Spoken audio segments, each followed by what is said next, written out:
Have you ever felt like you're living someone else's life? Like you're watching your own days pass by, but you're not really there? Have you ever woken up and felt this heavy weight on your chest?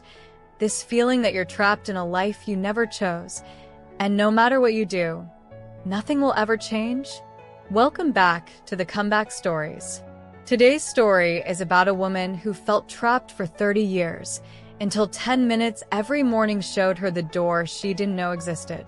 Maya was 42 years old. She lived in a small apartment in the city. She worked as a receptionist at a medical office.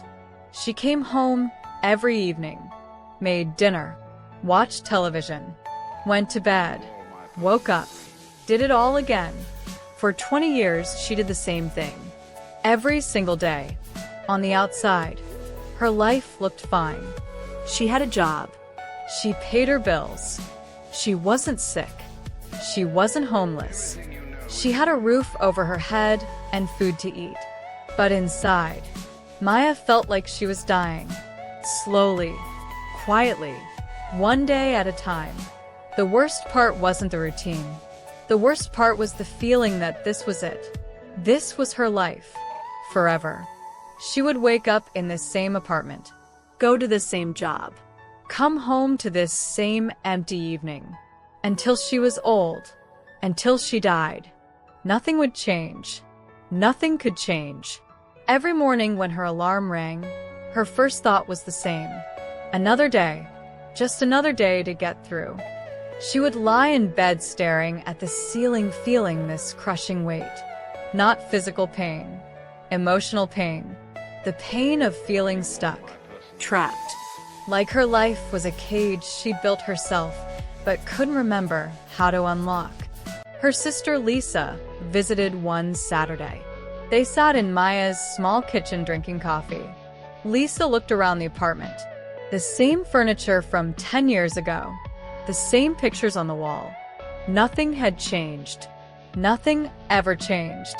Lisa said gently, "Maya, when was the last time you were excited about something?" Maya stirred her coffee. She couldn't remember. Maybe when I was young, before everything got so, she trailed off. So what? Lisa asked. So permanent. Maya said quietly, like this is just how it is now. This is my life. Lisa reached across the table. Maya, you're not trapped. You just think you are. There's a difference. Those words made Maya angry. You don't understand.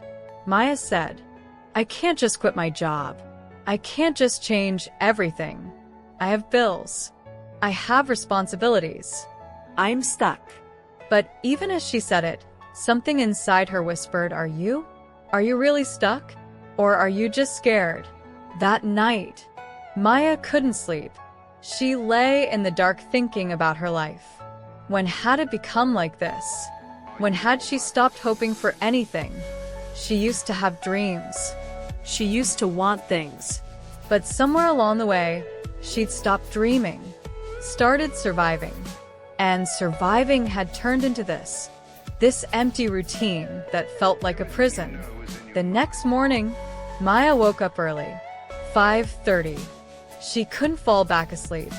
Her mind was racing with the same thoughts that always haunted her. I hate my life. I'm wasted years. It's too late to change. I'm trapped. I'm stuck. This is forever. Instead of lying there drowning in those thoughts, she did something different. She got up, put on her coat, and walked outside. The city was quiet. The sun was just starting to rise. The air was cool and fresh. In a small park near her apartment, she saw an old woman sitting on a bench. The woman looked to be in her 70s. She was writing in a small notebook. What caught Maya's attention was the woman's face. She looked peaceful, content, like she had nowhere else to be, nothing else to worry about. Just sitting, writing, being. Maya found herself walking toward the bench. The woman looked up and smiled. Good morning, she said warmly. Mind if I sit? Maya asked. Please do, the woman said. They sat in silence for a moment. Maya watched the woman write. Finally, Maya spoke. Can I ask you something? You look happy. Really happy. How do you do that? The woman closed her notebook, looked at Maya with kind eyes. I practice, she said simply. Practice? Maya frowned. Practice what? The woman smiled. Every morning, I practice seeing what's good. Because our minds, they're very good at seeing what's wrong. We don't have to practice that. That comes naturally. But seeing what's good, what's beautiful, what's working, that takes practice. Maya shook her head. But what if nothing is good? What if your life is just stuck? The woman's eyes softened. Tell me, what was your first thought when you woke up this morning? Maya hesitated. Honestly, I thought, here we go again. Another pointless day. Same as yesterday.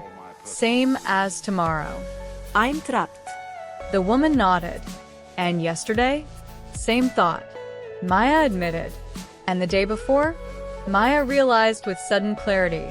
Every morning for years, the same thought. I'm trapped. I'm stuck. Nothing will change. The woman's voice was gentle. My dear, you've been training your mind to see a cage. Every morning, you practice feeling trapped. And after years of practice, you've become very good at it. Maya felt tears forming. But I am trapped, she whispered. Am I not? The woman reached into her bag and pulled out a small notebook. She handed it to Maya. For 25 years, I did the same practice every single morning. 10 minutes. That's all. Just 10 minutes. And it changed everything. Not my circumstances at first, but how I saw them. And when I saw differently, I could act differently. What practice? Maya asked. The woman explained. Every morning, before you do anything else, before you check your phone, before you start thinking about your day, you sit with a notebook. And you write 3 things. 3 specific things you noticed yesterday that were good. Not big things. Small things. Real things. Maya looked confused. Like what? The woman opened her own notebook. Showed Maya today's entry. 1. The way the morning light came through my window. 2. My neighbor's cat rubbing against my leg. 3. The taste of my coffee this morning. That's it? Maya asked. Just small things like that? The woman nodded. Because here's what happens. Right now, your mind is trained to look for evidence that you're trapped. So that's all you see. The same apartment. The same job. The same routine. Proof of your prison. But what if, she paused, what if there's also evidence of freedom, of beauty, of good things, right there in your life, but you've trained yourself not to see it? She continued. When you start looking for 3 good things every day, something shifts. At first it feels fake, forced. Your mind will fight it, but keep going. After a week, you'll start noticing good things during the day. After 2 weeks, you'll catch yourself appreciating small moments as they happen. After 30 days, your whole way of seeing changes. Not because your life changed, because your attention changed. Maya held the notebook. It felt like such a small thing. How could this change anything? The woman seemed to read her mind. I know it seems too simple, she said, but simple doesn't mean easy. The hardest thing you'll ever do is change what you practice thinking. But if you do, everything changes. Try it for 30 days. The woman said, every morning, 10 minutes, 3 things, specific, real. If after 30 days nothing has shifted, then you can say it doesn't work. But until then, just practice. Can you do that? Maya looked at the blank notebook. For the first time in years, she felt something other than heaviness. She felt maybe a tiny spark of hope. I'll try, she said quietly. Day 1. Maya woke at 6, reached for her phone out of habit, Stopped. picked up the notebook instead. She stared at the blank page. What am I supposed to write? Finally, she wrote. 1. I woke up. 2. My bed was warm. 3. The water in my shower worked. It felt awkward, Pointless. but she did it. Day 4. The entries were still basic. 1. My coffee was hot. 2. A coworker said good morning. 3. I had food to eat for dinner. She didn't feel different, but she kept going. Day 8. Something small happened. Maya was walking to work. A man held the door for her. She noticed, felt a tiny flash of appreciation. That's nice, she thought. And then, I'll write that tomorrow. It was the first time in years she'd looked for something good. Day 12. Maya's entries were getting more detailed. 1. The way the sun came through the office window and made patterns on the wall. 2. My sister called to check on me. 3. The woman at the grocery store smiled at me, and it felt warm. She was starting to see things she'd been blind to before. Day 18. Maya had a terrible day at work. A patient yelled at her. Her computer crashed. She spilled coffee on her shirt. That night, she almost didn't write. What's the point? Nothing good happened today. But she forced herself. Sat with the notebook. Thought hard. Finally wrote. 1. Even though today was hard, it ended. Tomorrow is new. 2. I have this notebook. This practice. 3. I'm trying. That counts for something. Day 23. Maya woke up and realized something. She was thinking about what to write before getting out of bed. Looking back at yesterday. Finding the good. She wrote. 1. The rain last night sounded beautiful on my window. 2. I laughed at something on TV. I can't remember the last time I laughed. 3. I'm noticing I feel lighter. Not happy yet. But less heavy. Day 30. Maya returned to the park at 5:30 in the morning. The old woman was there. Same bench. Writing in her notebook. Maya sat down beside her. Held out her filled notebook. I did it, Maya said. 30 days. The woman smiled. How do you feel? Maya thought about it. Different, she said. Not like my life changed, but like I changed. I'm seeing things I couldn't see before. Like what? The woman asked. Like, Maya paused. Like my apartment isn't a cage. It's a home. Small but mine. Like my job isn't a prison. It's stable. Boring maybe, but it pays my bills and the people are kind. Like my routine isn't a trap. It's predictable. And maybe that's not bad. Maybe I made it bad by hating it. The woman's eyes were warm. And now? Now. Maya said, I don't know. I still want things to change. But I don't feel stuck anymore. I feel like maybe I have choices I didn't see before. Because I was so busy hating what is. I couldn't see what could be. What do I do now? Maya asked. Keep going, the woman said. This isn't 30 days and done. This is a practice for life. Some days will be harder. Some mornings you'll struggle to find 3 things. But they're always there. Always. And as you keep practicing, doors will open. Not magic doors. Real doors. Opportunities you couldn't see when you were trapped in the cage of your own thinking. 6 months later, Maya still writes her 3 things every morning. It's become natural now. Like breathing. Her job is the same. Her apartment is the same. But she's different. She signed up for a painting class. Something she'd wanted to do for years, but told herself she couldn't. She started talking to her neighbors. Realized she'd lived there 10 years and never really connected with anyone.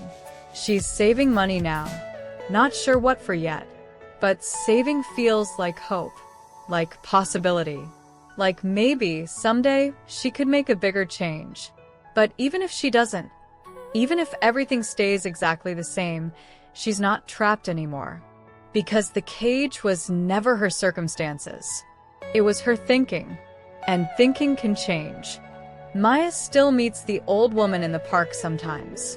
They sit together in peaceful silence, watching the world wake up. 2 women who learned that freedom isn't about changing everything. It's about changing how you see. This story isn't just about Maya. It's about everyone who feels stuck, who wakes up feeling like their life is a cage they'll never escape, who believes it's too late, that nothing can change, that they're trapped forever.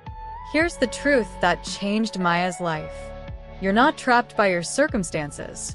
You're trapped by your attention. What you focus on grows. If you focus on what's wrong, that's all you'll see. If you practice seeing what's good, even small things, everything shifts. Tonight before you sleep, put a notebook and pen next your bed. Tomorrow morning, before you check your phone, before you start your day, write 3 specific things from yesterday that were good. Not big things. Small, real things. The warmth of your blanket. The taste of water. The fact that you can read these words. Do this every morning for 30 days. I promise you, you won't just change your mornings. You'll change how you see your entire life. Not because life gets easier, because you get better at seeing what's already good. The cage you feel trapped in, it's not locked. It never was. You just trained yourself not to see the open door. 10 minutes of practice every morning, that's all it takes to start seeing clearly again.